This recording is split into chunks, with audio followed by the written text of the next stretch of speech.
Hey guys, how are you doing today? Great. Yes. Hi Katie. Hello. Hi Emma. Hello. Hi. So I have a question for you guys. What did you have for breakfast this morning? What did I have? Yeah. Protein yogurt with blueberries and oats at like 5 o'clock in the morning. Wow. Is that yummy? Oh, it works. It digests pretty easily first thing in the morning, and it was lucky that I did have it because I ended up going for a run first thing because my first client of the morning cancelled. Oh my God. Great. What about you, Emma? I actually have had some yogurt and some nuts with some pecan nuts, walnuts, and some strawberries with some cinnamon on it. Oh, you guys are so healthy.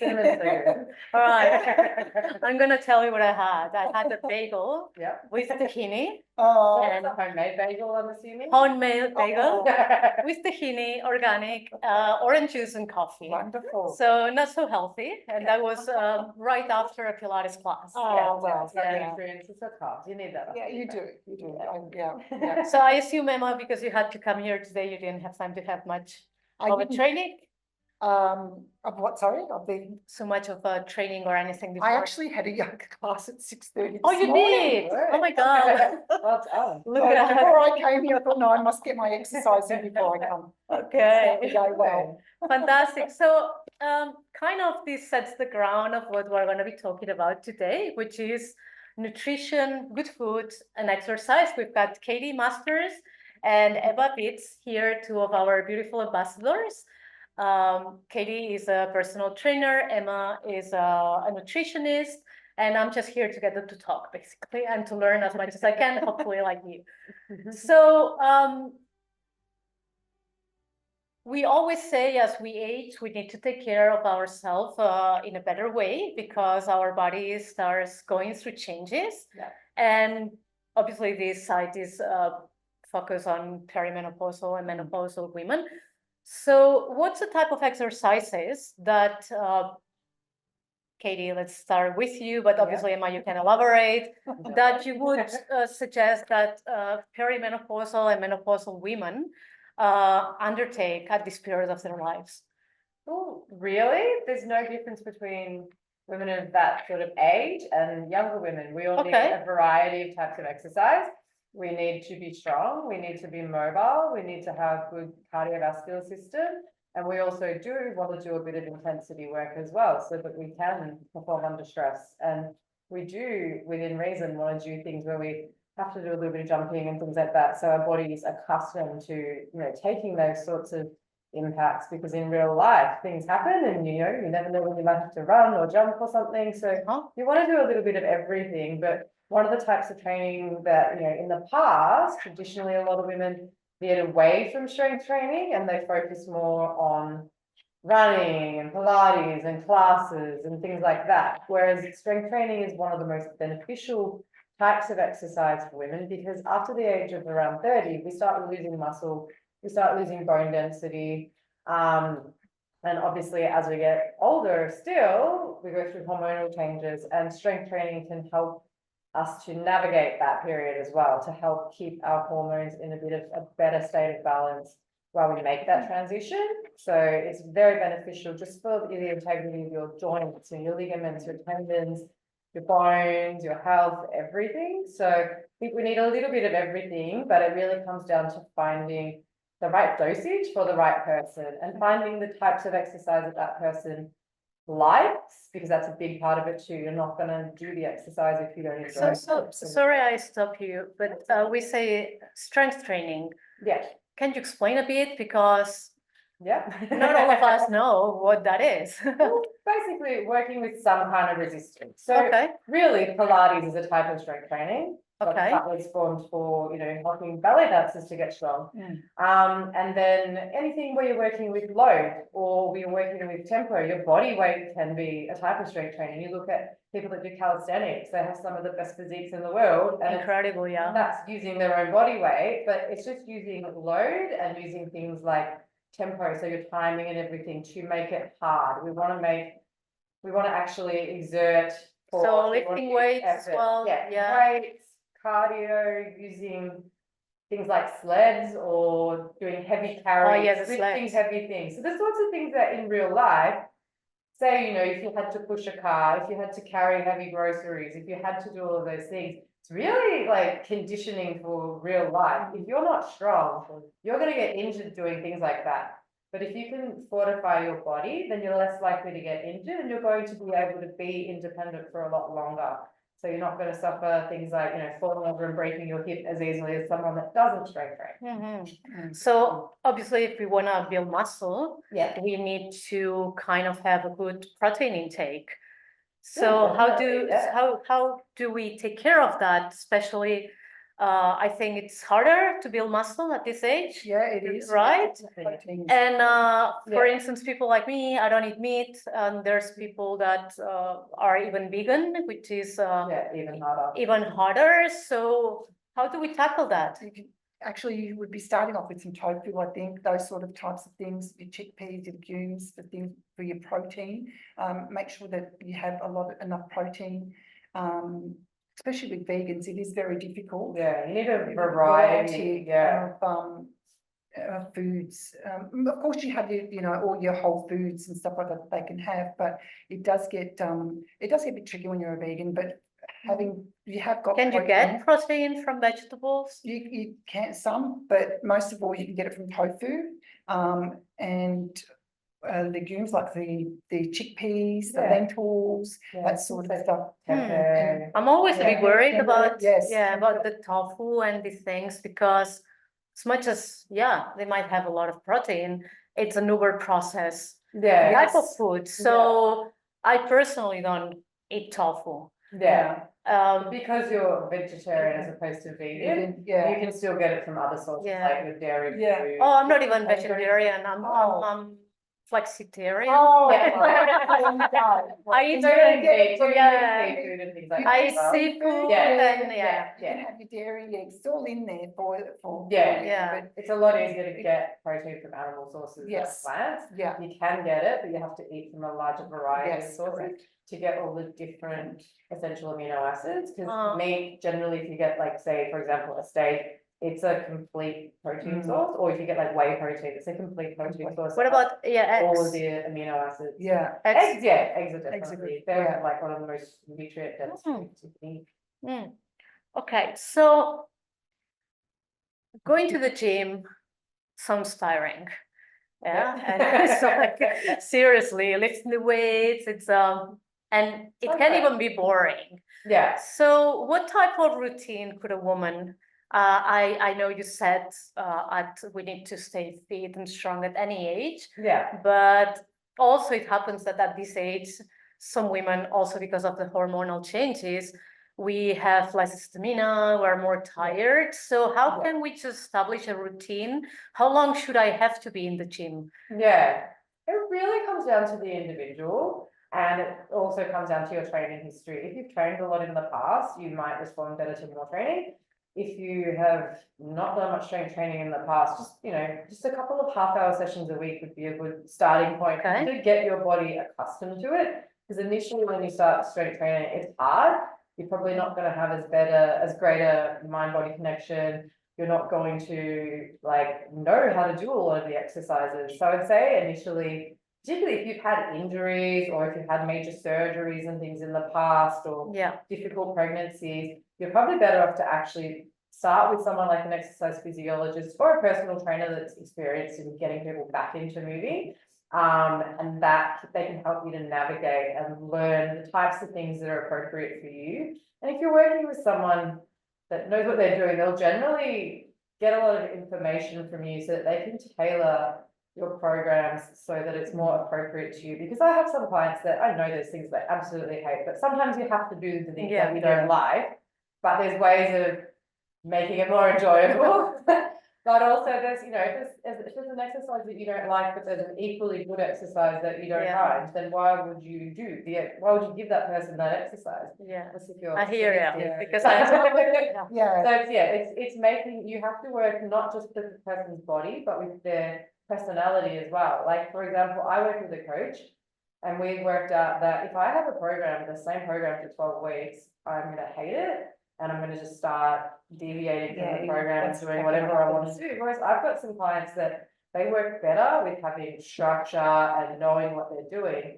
And they need that 12 weeks to feel comfortable with that routine. Whereas at the moment, I'm on 3-week cycles because You're already bored. because I'm always in the gym and I'm always around people. I actually need that sort of stimulus at the moment because I've had a lot going on just to keep me focused and to keep me enjoying the sessions. Otherwise, I get to the point where I feel a bit like mentally fatigued with it. All right. And it will change So over time. 2 times a week for starters could be fantastic. Would be great, yeah. And how do we go about it? Like, Yeah. how long do I have to be there? Like half an hour, 2 hours? Because Yeah. at least to me, it's my experience. I never train until with weights. I've always been into sports, Yeah. but I never trained weights until 1 year ago, Yeah. and I hated it. Yeah. But I started feeling my arms like, okay, this is going down. We've got to do something. It's working, yeah. And I do Pilates every day or Yeah. every second day, but you still need something else. So Yeah. obviously through the project, I connected with all of you. Yeah. And at first I was going and I thought I had to do everything. So I was there like an hour and a half and I was like, so sick of being here. Yeah, yeah. And then I said like, what if I just do 4 exercises, stay here half an hour, get out of here as quick as I can. Yeah. So I feel like I want to come back tomorrow. Yeah. Would that work? Yeah, definitely. And that's the thing. That's identifying that that's the way that will work for you. So say you'd probably be better off to train more days a week, shorter sessions, and just do your 4 exercises. Ideally, you'd probably want to do bigger exercises where you're using multiple joints, just so you're getting more. If you're just coming and doing bicep curls, and that's one of your main exercises, you're not going to achieve much. Like they're great, but they're like an accessory. They're like the cherry on top. Whereas if you're doing things where you're using your whole body, you're going to get more out of it. Okay. But then there's also, you know, if you've never squatted or deadlifted or done pull-ups and bench press, that's where it's good to start with someone that can guide you. But then say if you're really time poor and you can only fit a couple of sessions in a week, then you probably aim for half an hour is rather short, but if you're really new to the gym and your energy levels are low, that's a good starting point. But I'd say a couple of 45-minute sessions a week. 45 minutes, if you can't get a good workout in 45 minutes, then you're probably doing it wrong. So you want to do 45 minutes. If you just focus on like you were saying, like if you've got 45 minutes, focus on 6 really good exercises. Start with your harder exercises first when you're fresh, and don't get on the treadmill for 20 minutes beforehand, because then you're just wasting your energy. Of course. Start with, do some appropriate warm-ups, like things just to get your body moving, like cat-cows, those types of things, just so you're actually getting everything feeling mobile, just to get warm. Do warm-ups that are appropriate to the exercises that you're going to do as well. Like if you're going to do barbell squats, do some body weight squats first, like those types of things. Or if you have trouble engaging your core when you exercise, do a core exercise first up to make sure you are actually engaging your core. And then do your 6 exercises, do 2 or 3 working sets of each exercise, and then maybe you want to do a little bit of conditioning at the end. You can get on the treadmill, or you can do like what we did in the video, doing sled pushing. And then you're getting a whole body workout. It's not taking too much time from your schedule. It's efficient. You're working everything. You're not going to be overly tired. You're not going to struggle to recover, because that's the first, when you're starting to go to the gym, sometimes people go to the gym and just smash themselves really hard every day, and they're sore all the time, and it's really off-putting, and then they don't want to go back the next week because they're sore. So you want to ease into it, and as it gets easier to manage that many days, then you can add more days in. Then you can experiment with different types of body splits. Say you started with 2 full body workouts, then once you've got a few months of training experience under your belt, you might want to try a 3-day split and do a leg day and a pull day and a push day, something like that. So then you're giving your body a different stimulus, because your body adapts over time. So we want to keep it feeling challenged, and also mentally you want to feel like it's challenging. You don't want to get bored and sit there staring at your phone like a lot of people do. Oh yeah, I hate that. It's like usually I never take my phone, and I just can't get that people can go from one set to the next without having to check their phone. And I mean, mentally, you're not even into the training, exactly. Concentrating, not you're not going to really push yourself hard. You're just going to do it. And then you're done. It's just like when you're there, you want to be focused and you want to. I've seen people even like doing the leg press. Yes. Well, technically, Like, How? hard to find very so are you going to the gym, Emma? multitask while you're training. I'm actually, I don't go to the gym, I do Pilates and I do the yoga, and I Yeah. do need to do some strength training. I'm actually looking at doing that very, very soon, because I do believe, look, as we age, and Yeah. I, as myself, look, I'm 61, so as Well, you get older. Amazing. Oh, thank you. Amazing.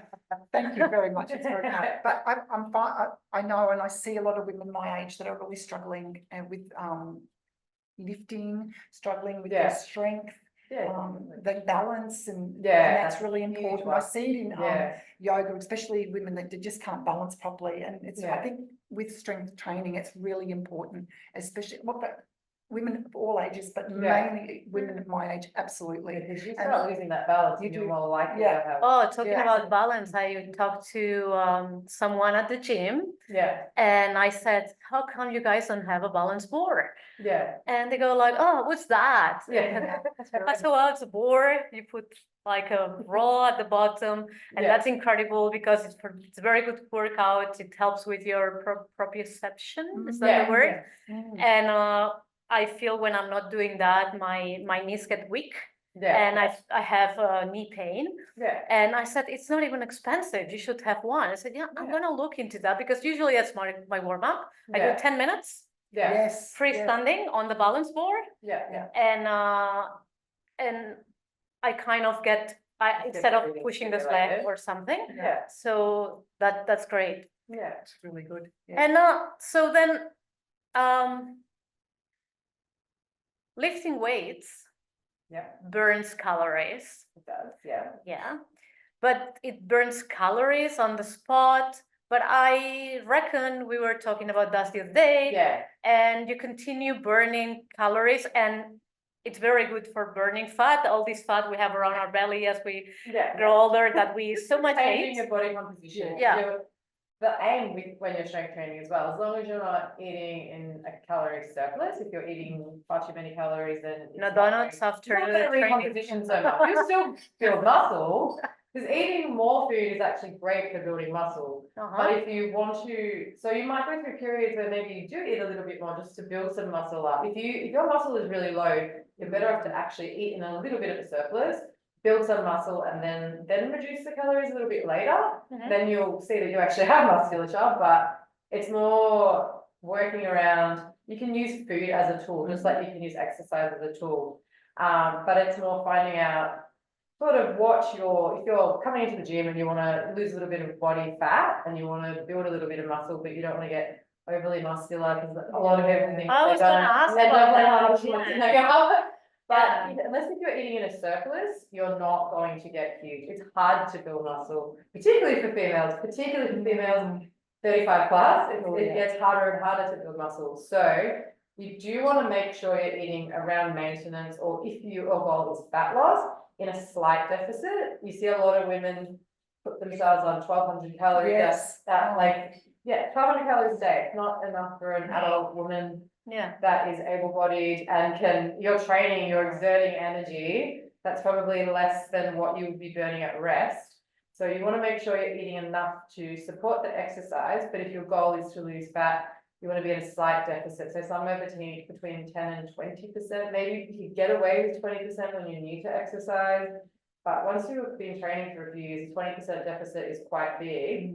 So if you have a high stress job and you're very busy and you're rushing around, you're probably going to be actually exhausting yourself a lot more, staying in like a 20% deficit. So like if it was say a 10% deficit, it's not a lower deficit, you're not going to lose weight as quickly as someone in a 20% deficit, but you're going to actually retain a bit more muscle. Your hormones are going to be way more balanced and you're going to feel better, because if you, like I was chatting to one of the trainers at the gym at the moment, who she's competing in bodybuilding next week, which bodybuilding is great in terms of a sport and an art form, but for your health in the long term, not amazing. They look amazing, but it's hard work and they diet hard. And she's lost a lot of body fat because she has to show the muscle that she's been building, which she would have been in a surplus for a while. But now she's competing next week. She's very lean and she's cold all the time. And that's when you're not eating enough to really function, you're gonna get cold all the time, you're gonna have things like fatigue, she's sore, she's cold. She's doing it in the short term for a specific goal though, like, so once her competition's over, she'll go back, probably reverse dieting, so slowly reintroducing the calories. But that's an extreme example, that doesn't work for someone that's working, you know, 5 to 6 days a week, they have kids, they have grandkids, they have all these things going on. That's not sustainable. She's a health professional. Yeah. She's doing it under the guidance of a coach who's coached thousands of competitors. So it's really something that is an extreme segment of society. It's not really sustainable or attainable for your average female, and definitely not someone that's going to perimenopause, menopause. During those changes, you want to nourish your body and support that process. So that's great news. We can eat. You can Right? eat. We can eat. Good. So what do we Eating's eat, Emma, when we come back from a training? And we want to have a healthy diet, but that if I've burned all these calories and my body is continuing burning calories along the day, right, because of the strength training, what's a healthy diet for women that train, that start doing strength training and wanna kind of lose a bit of weight, but build muscle and feel healthy and happy, not being grumpy all the time because you are hungry. I'm a very grumpy when I'm hungry. You don't want to be around me. So proposal, you're talking about proposal. Proposal. Not in general, but you know, so we go to the gym and then like we go 2-3 times a week to the gym, and how do we adapt our diet in a way that complements the work that we're doing at the gym? Yeah, we including all the whole foods, all the fruits and vegetables. There's some, it depends, like you said, there's some women who have to wanting to lose weight, and there's all different things. And I know that with sports, they actually put their, I don't know if they still do this, but it's a low GI diet, and that really helps a lot. So do they? I mean, I don't know if they do, but I've read that they actually have a low GI diet. So that's a combination of low GI, intermediate GI, and high GI. So we mix them all together, and it's a combination. What GI? Which is because the glycemic. But no, so not everyone might know. Blood sugar spikes when you eat. With sugar spikes and things like that. So keeping in with the whole foods, keeping with the fruit and vegetables, your grains, you know, your brown rice, your starchy vegetables. You know, you can have sweet potato and pumpkin. You can have heaps of stuff. There's so many nutrients in there, and you know, even your legumes, your leafy vegetables. A lot of people don't have a lot of that. They miss out on a lot of these stuff. They don't. There's just so much there that you can have to keep you healthy and to keep you energized and full of. What about if you just eat out a lot because of work? How do you because I find that challenging. It's not my case always, but sometimes you are traveling or you are just going different places, or people in our audience that might have a job that doesn't allow them to be eating or traveling a lot. Like I have friends that travel a lot. How do you kind of compensate that? I think just trying to go out and just just make sure that you think of healthy choices when you do go out. You kind of like prioritize having a source of protein in your meal and having some kind of vegetables or fruit or something in your meal, aside from just having, you know, like burgers or whatever. I prioritize the but components of your meal. It's a burger protein. Someone might say it's meat. If you're having a burger, then you don't have the chips and the milkshake and stuff like that. The burger itself it's not going to be as bad as adding all the extra things that are like fried and heavily processed. And that's probably where the healthiest. That's right, and that's where people get it. They do make mistakes, and well, not really a mistake, but they get it all wrong when you just have a burger. Don't have the extras, like Kate said. It's a salad on the side. That sounds weird, but So- still getting it. I think when you're traveling now, there's a lot of places that you can actually get healthy foods and that in the airports and things like that. They're starting to get. Do we need to have like a source of protein with every meal? And that brings me to how many meals should we have a day if we're trying to stay healthy and do maybe 2 days or 3 a week, some strength training, then some yoga, some Pilates, something so we keep active. Yeah. How many sorry, I just got confused. Okay. Foggy brain. Do we need to have protein on every meal? Ideally, you do, just because a lot of females tend to undereat protein. So if you're having it at every meal, it's Braining. yeah, and it's gonna help with making you feel more satiety. Yeah. It's gonna help with overall balance hormones. Like Okay. levels, because, Yeah, so if you can get it in each meal, it ideally, is good. yeah. Sometimes I find it, and I'm thinking of our audience who are true vegetarians or Yeah. vegan, because me, when I do have fish and I do have Yeah, cheese and you get more eggs, opportunities to get it but in. I still find it challenging sometimes because I do have eggs every day. I do organic, free range, everything. Yeah. But then the other meal is like, okay, so now what? You know, There's because things like high protein yogurts, high protein cottage cheese. There's a lot of foods that are naturally high in protein. Okay. You don't think about. So it doesn't have to always be savory. It's like I was saying, I had the high protein yogurt for breakfast with berries and oats and cinnamon. And it's like I make my own yogurt. Yeah, So would well, that's would great. that be high on protein or? I don't know. It's probably, if you look at the ingredients that you're using, maybe Oh, it's just- source a higher protein. I just use pure milk, like Yeah. organic, Yeah. That's important. in a glass bottle, Yeah. and then I have the starter from my previous yogurt. Yeah. Nothing else. That's my You yogurt. potentially add things like protein powders to that as well. Like afterwards, it might not taste too good depending on what protein you Yeah. use, but there's other ways to do it. And again, there is supplements like protein powders. Yeah. But ideally with those, you want to get things that, well, protein powders that don't have a lot of extra things added. So if Yeah. you've got like 3 or 4 ingredients, that's pretty good. Like it's, your whey or your rice and pea protein, and then maybe a sweetener like stevia or monk fruit that's not as No, because a lot of them do have fillers and they it's very like artificial. and it's like fat burners. It's like, why don't you just go for a walk? Yeah, that's an ideal. Yeah. You don't need all these extra stimulants. No, crazy no. things. So how many times a day do we have to eat? Like I eat 3. I'm not a snacker. Yeah. See, So, everyone's but different. everyone's It different. depends on your lifestyle, but if you find that you're just grazing throughout the day, then that's not great. You'd be better off to have 3 substantial meals, like what you do. That's pretty good if that stops you from grazing all day, because your body needs a chance to actually break down food and for you to eliminate food. And if you're constantly eating, it's a lot harder to digest food properly because it's never getting a chance to complete that cycle because you're always, feeding. And again, it just depends on the person. Say if you're someone that has digestive issues, you might do better with having smaller meals more frequently. But again, it just really depends on the individual. Yeah, it's more how much you're consuming overall. So say in a week, if you kind of you don't have to calorie count, but if you're, because there's a lot of people, it's actually a negative thing, but if you're just aiming to have, stick to your 3 meals a day, or maybe it's 4 meals but smaller meals, if that works for you. Or some people do better with 2 meals, they just don't have time. But if they focus on getting quality ingredients into those meals, if you're only eating 2 meals a day, you probably need to eat a little bit more food just to get the nutrients, but it's just finding what works for you.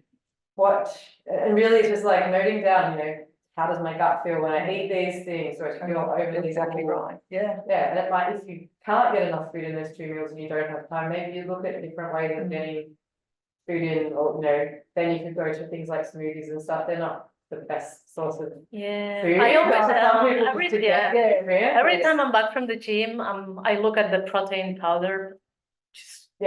And I'm like, I should make a protein powder. Like a shake, and then they're like, I just don't like it. And sometimes I just take it as medicine. And I guess I just don't want to clean the blender. That's another thing. I don't really like protein powder, but it's a good backstop. If you can't get enough protein in, that's a good backstop. But ideally, try to get it from food as much as you can. So let's go the other way. What foods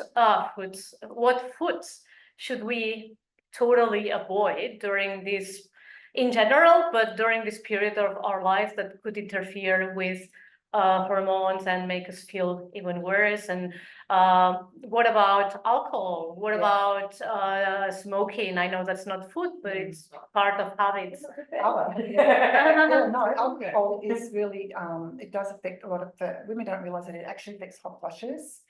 It also, if they have it late night, lots of times we might go out and we have a drink. It really is, it's like a stimulant, and it won't allow you to sleep. That's why there's a lot of women that they can't sleep. And it's because they have alcohol, or they might have some spicy foods that actually that trigger their hot flushes. And it's the sleep is the worst part for women our age, especially when you're having, like you said, the smoking, the alcohol, spicy foods, or if they're having a really heavy meal, or that can also interrupt them from having, really, an effective sleep. It's it's really heavy meal before bed. It's better to eat a few hours before. So how many hours before going to bed? Typically a couple of hours. A couple of hours. Or even like you might find you're better off to eat heavier meals during the day and just have a smaller meal in the evening if you find you wake up feeling like your gut's uncomfortable, you get gas, or you have digestive issues. And saying that with the alcohol, that's also really bad for your gut. It is. You're gonna, more likely to have more gut issues. It's a lot harder to build muscle when you drink regularly. Really? So I think if you do drink regularly, take a break. Do one of those, month challenges, like dry fly, and see how you feel after not drinking for a few weeks. And it's a game changer. You'll feel so much better. It's just you perform better. So do you guys drink? No. To be honest, last time I had a drink was a couple of months ago. I drank when I went to Mardi Gras. Oh, that's felt so horrible because I don't drink regularly, and so I had some red wine, and the next day I felt I kind of started noticing that, and I think the last time I had any alcohol was like August 2016. That's a long time ago. And now I do like wine, I like beer, but when someone offers, I'm like, no, it's because I went through such a long period without. I feel like, and I think I would get drunk with, 2 drops or something. And I really don't miss it. And but I know a lot of people consider it more like a social, social way of sharing. And it's not alcoholic wines as well that you can have as well if you want to. But still, alcohol is a real stimulant for hot flushes. I love sparkling water. Is that good or bad for me? It's not bad. No, it's not, because people say sometimes gas, and so that's kind of my fancy drink when I go out. I want sparkling water with glass and lemon. If you enjoy it, it's not it's not crazily bad for you or anything like that. It's just some people like it, some people won't like it. But okay, so what foods should we, let's recap, totally avoid as much as we can? Alcohol. Well, alcohol is not food, but it's foods. Processed food. They're like really added sugars. Like if you can get sugar from fruit and natural sources, or if you really miss having sweet things, there is less processed. They're still processed, but less processed alternatives like stevia, monk fruit, a few other ones of those more natural sources. You just want to not put so many toxic chemicals and things in your body. I know there's studies that say, they're safe within the limits that you're having them. Some people are having them a lot more than what they're meant to have them because they're replacing sugar and they're having it frequently. And just we are exposed to so many chemicals throughout the day, our skincare, our hair care, everything we put on our bodies, like just any way that you can have less of that as well is going to be better for your hormones as well. It's a lot easier on your endocrine system. So that's good, because we never think about what we put on our skin. That's exactly right. Many toxic chemicals. We just at the moment, do you have products in your hair? Do you have your nails done? Do you brush your teeth this morning? Do you have deodorant on that has aluminum in it? Oh my God! And just 5G everywhere. And it's I'm just trying to find products and source products that are good for you, and that they've got no GMOs or they've got no chemicals in them. There is a lot in the market. So let's just try and do natural. Can we just kind of, because we say processed food and you go to the supermarket, and also when you tend to try to buy more organic and natural products, unfortunately, it's more expensive when it should be cheaper because there's less process, right? Yeah, definitely. So I guess people do what they can, and going to a supermarket, at least I find it when I can go to the places that I trust and know, I spend hours reading labels. And I guess some people don't even have the time. So is there something that we should be totally avoiding in the products that we buy? Well, things like high fructose corn syrup and a lot of the different types of oils that are highly processed. Dextrin and so many of them. Yeah, if you don't know what it is, you don't understand what it is. Yeah, as much as you can, just avoid the packaged food as possible. Like, obviously, there's going to be some things you have to buy in a package. I'm totally aware of that. Like, we buy everything bulk, and we don't buy any process, and we make everything from scratch. Well, not me, but it's like put a chef in your life, right? I tend to make everything from scratch. A lot of people go and buy sauces and things because they're convenient, but you know, you can mix lemon juice and olive oil, and you've got a sauce that you can use for a lot of things. Like, it's so simple, and it actually saves you time. You know what's in it. Olive oil isn't overly expensive. Lemons are not expensive. When it comes to organic food, you can grow. If you've got a garden, grow as much of that stuff as you can. I tend to grow because I love putting herbs in things. Yeah, me too. And I buy like a $3 bunch of coriander and use half of it, and then it rots in the fridge. Whereas I grow it and I can just cut off as much as I need. I'm one of those weird people that can't eat coriander. You know, it's like genetic. I love it. You could put like soap on my food and it tastes the same. Some people have a gene that it makes it taste like soap. If you've got an area, I have too. I've got an organic garden, and we often have all our food. Most of ours are we have them from the garden. And if I can't, well, you know, I just try other things, but.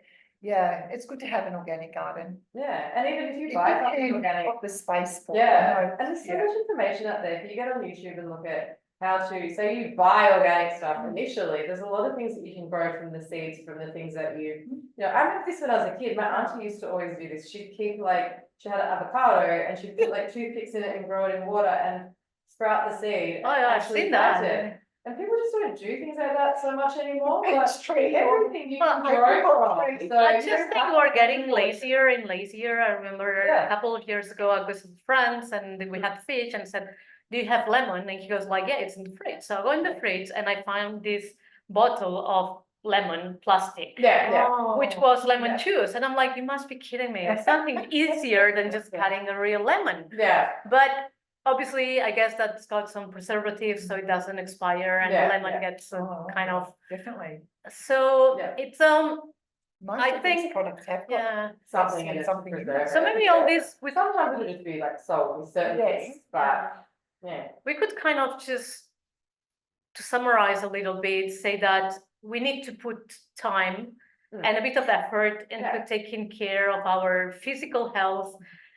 Which part of it? Yeah, exactly. It's not a dress rehearsal, right? No. You think of how much time women spend in nail salons, and you know, they'll sit there for 4 hours and get their nails done, but not take 5 minutes to make a healthy meal, and it's like, no one's looking at your nails. I mean, yes, they are, but at the same time, don't you want your body to last a long time and feel good and be able to do things for yourself? And you know, when you see people when they get older and they end up in a nursing home, it's not a picture. Like, I'd be worried about that than how good your nails look for Instagram, or you know, exactly. Is there any type of food specific to help balance our hormones as we go through perimenopause and menopause and postmenopause and all the pause? The proteins are good, but there's a lot of vegetables and fruits that have different compounds. Things like broccoli and stuff are very good for helping estrogen in particular, I think it is. But broccoli, I love broccoli. That's good. So what about because like I said, I'm not a big fan of tofu because it's soy, but it's over processed. But what about soy? If you can find good one, I kind of heard that like for instance, I don't drink milk because it doesn't fit well.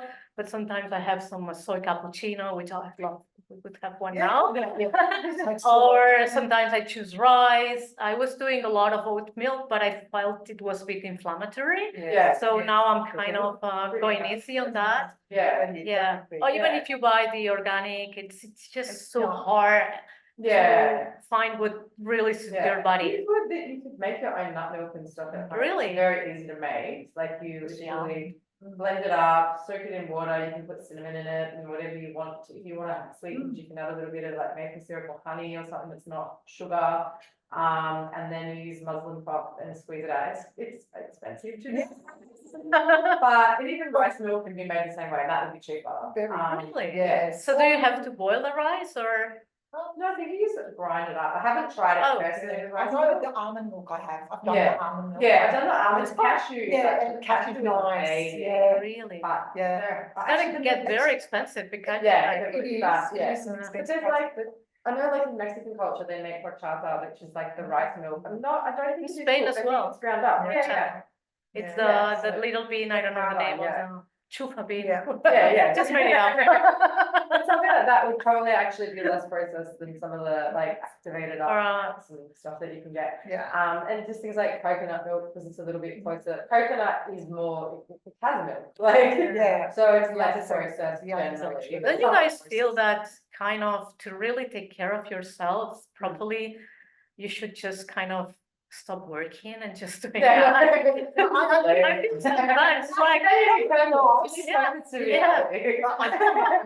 like I don't have time to go to work. I've got to do all the things, go to the gym, do my Pilates. That's exactly right. Simple, eat a variety of fruit and Yes. vegetables, eat a variety of Yeah. protein sources. If you just eat like too narrow with your food, then you're not going to get as much nutrients. So if you just No. eat a variety of sources, you'll get lots of different things from lots of different foods. And even, you know, if you struggle with keeping, you know, cooking at home or keeping vegetables alive in your fridge, some people buy vegetables and don't cook them. Well, Buy frozen. fermented things, get sauerkraut, frozen vegetables. Frozen vegetables, they work because they Yeah, tinned if you really must, it's not as good because it has the lining of the pan, but Yeah. still, it's still better than not having vegetables. Still better than having wash like them fried properly. chicken or Wash them something. properly. Yeah. Good. Yeah. Yeah. Yeah. So I think it's kind of time that we just go and grab a meal. What do you say? Yeah. Yeah, because we've all done exercise this morning here, Pilates, yoga, run. We're super healthy people. So thank you so much. It's a pleasure to be here with both of you in Melbourne. I knew Emma from a long time. Katie, I just met her during this trip. It's a pleasure. And if you, she even trained me last week, so you can go and find that video as well in our YouTube. And I don't know, is there anything you feel like we haven't discussed around the topic of? I feel like it's just there's so much information here. Make sure you're recovering, make sure you eat well. Recovery. Make sure you manage your stress, sleep well, Yeah. and you'll be happier, your hormones will be more balanced. I feel like because I do mountain bike, like yesterday I did not a big ride, but very technical, intense one, and I got home and I could have eaten the house. I was like, Yeah. I know. it's like give me And that's food. Planning when you're Yeah. planning your week ahead of what you're going to have. I mean, I do that because I'm nutrition, but I plan Yeah. my whole week ahead.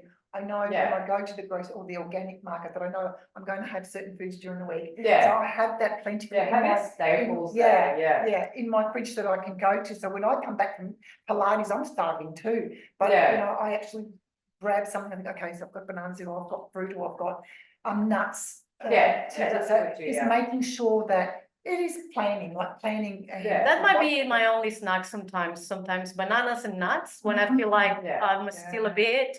Yeah, I'll it's grab a good if you've done, banana. like a long ride, bananas Yeah. are great and nuts just for the Yeah, it's energy. great, yeah, for energy and recovery, absolutely. Okay, so let's go find healthy food. Easy in Melbourne, plenty of Oh, good yeah. brunch places, so our privilege that's that. Yeah. Thank you, Katie, for being here. Thank you, Emma. Thank you. And thanks everyone for just joining us today. I hope you enjoyed, you learned quite a few things. I certainly did. And stay tuned. We'll have more of this soon. Bye.